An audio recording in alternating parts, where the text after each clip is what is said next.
Hello साथियों, आप सभी का मेरे यूट्यूब चैनल SC सेंटर में स्वागत है। साथियों, आज हम बात करेंगे जन्म प्रमाण पत्र बनवाने को लेकर। साथियों, जन्म प्रमाण पत्र बनवाने में कौन कौन से डॉक्यूमेंट लगते हैं, किन किन प्रोसेस से होकर गुजरना पड़ता है। साथियों, अगर आप उत्तर प्रदेश में रहते हैं तो साथियों उत्तर प्रदेश में जो जन्म प्रमाण पत्र बनवाने का प्रोसेस है वो दो प्रकार का है। साथियों, पहला प्रोसेस है कि अगर आपके परिवार में किसी बच्चे का जन्म होता है तो साथियों चाहे वो प्राइवेट हॉस्पिटल में हो या सरकारी हॉस्पिटल में, साथियों आप अपने बच्चे का जन्म प्रमाण पत्र 21 दिन के अंदर ही बनवा लें। साथियों, अगर आप 21 दिन के अंदर अपने बच्चे का जन्म प्रमाण पत्र बनवा रहे हैं तो साथियों उसमें जो लगने वाले डॉक्यूमेंट हैं, साथियों सबसे पहला है बच्चे का पिता का आधार कार्ड, बच्चे के माता का आधार कार्ड।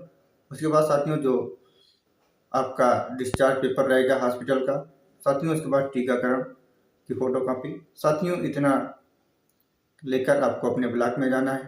साथियों वहाँ पर आपको किसी साइबर कैफे या ब्लॉक पर के जो CSC सेंटर होते हैं वहाँ पर आपको फॉर्म मिल जाएगा।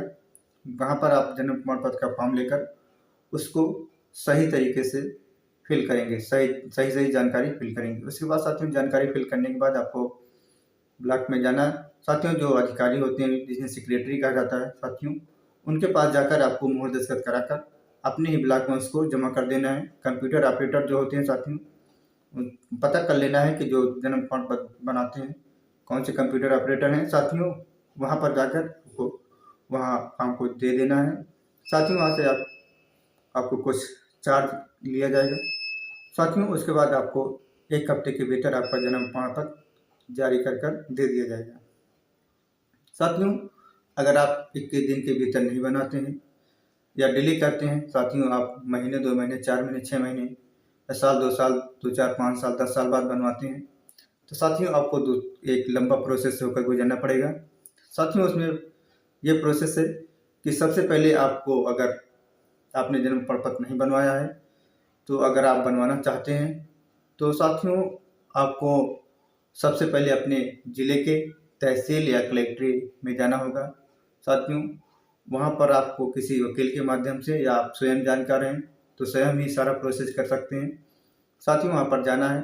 जाने से पहले आपको साथियों बच्चे के पिता का आधार कार्ड, बच्चे का माता का आधार कार्ड और साथियों बच्चे के पिता का एक फ़ोटो, साथियों जो गार्जियन के रूप में बनेंगे, चाहे बच्चे के पिता हो या बच्चे के माता का एक फ़ोटो लेना है। साथियों उसके बाद आपके गांव के 2 सदस्यों का आधार कार्ड और एक फ़ोटो लेना है। साथियों जिन्हें गवाह के रूप में आप लगेंगे। साथियों वहाँ पर आपको अपनी तहसील या कलेक्ट्रेट में जाना है। साथियों वहाँ पर आपको स्टाम्प विक्रेता के पास जाना है। साथियों जहाँ पर स्टाम्प मिलता होगा, साथियों वहाँ जैसे आप जाएंगे वहाँ आप बताएंगे कि हमें जन्म प्रमाण पत्र बनवाने के लिए स्टाम्प लेना है। साथियों आप आधार कार्ड देंगे बच्चे के पिता का और जो 2 गवाह होंगे उनका आधार कार्ड देंगे। उनके नाम से साथियों जो होगा, जो साथियों स्टाम्प होगा वो जो जारी किया जाएगा आपके जिला पंचायत राज अधिकारी के नाम से जारी होगा।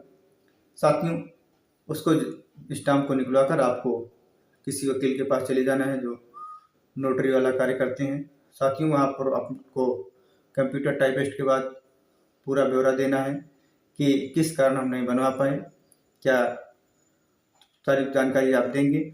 साथियों वहाँ पर प्रूफ प्रमाण बना रहता है उनके पास, वो आपसे पूरी जानकारी पूछेंगे। उसके बाद आपको लिख करके स्टाम्प पर प्रिंट करके दे देंगे। साथियों वहीं पर आपको वकील के माध्यम से तस्दीक कराना है, साथियों नोटरी बनवाना है और उसके बाद साथियों आपको SDM कार्यालय जाना पड़ेगा। साथियों जहाँ पर SDM साहब बैठते हैं वहाँ पर आपको जाना होगा और उस फॉर्म को देना होगा। साथियों अगर तुरंत मोहर दस्तखत हो जाती है तो बहुत अच्छी बात है, अगर नहीं तो आपको वहाँ पर फॉर्म को जमा करना पड़ेगा। साथियों SDM महोदय की उस पर साइन होगी, आदेश जारी होगा, आप उसमें लिखवाएंगे कि हमें आज जन्म प्रमाण पत्र बनवाना है, पूरा ब्यौरा उसमें लिखा रहेगा साथियों नोटरी में। साथियों उसके बाद आप उसको लेकर आएंगे आप अपने ब्लॉक पर। साथियों जब ब्लॉक पर आएंगे तो साथियों वहाँ पर आपको जो बड़े अधिकारी होते हैं ब्लॉक के ADO और BDO दोनों से आपको साइन करवाना पड़ेगा। साइन करवाने के बाद साथियों आपको फॉर्म को वहाँ जमा करना पड़ेगा। साथियों जब आप जमा करेंगे उसके बाद फॉर्म फिर वहाँ से होकर फिर साथियों यहाँ पर SDM कार्यालय आएगा। साथियों यहाँ से फिर आपको इसको रिसीव करके साथियों फिर आपको वहाँ ले जाना पड़ेगा, ब्लॉक पर जमा करना पड़ेगा। साथियों कई प्रोसेस होती हैं, इतनी प्रोसेस करना पड़ेगा। साथियों कभी कभी और प्रोसेस हो जाते हैं कि आपको अपने प्रधान का भी साइन मुहर कराना पड़ेगा। आपके वार्ड की जो आशाएं बहनें होती हैं उनका साइन मुहर कराना पड़ेगा। तो साथियों कई प्रोसेस होती हैं, इतनी प्रक्रिया आप करवा कर साथियों अपने फॉर्म को अपने ब्लॉक में जमा कर देंगे, तब साथियों आपका जो जन्म प्रमाण पत्र होगा वो बनेगा। साथियों अगर जानकारी अच्छी लगी हो तो वीडियो को लाइक कर देना। साथियों चैनल को सब्सक्राइब कर देना। मिलेंगे किसी अगली वीडियो में, तब तक के लिए धन्यवाद।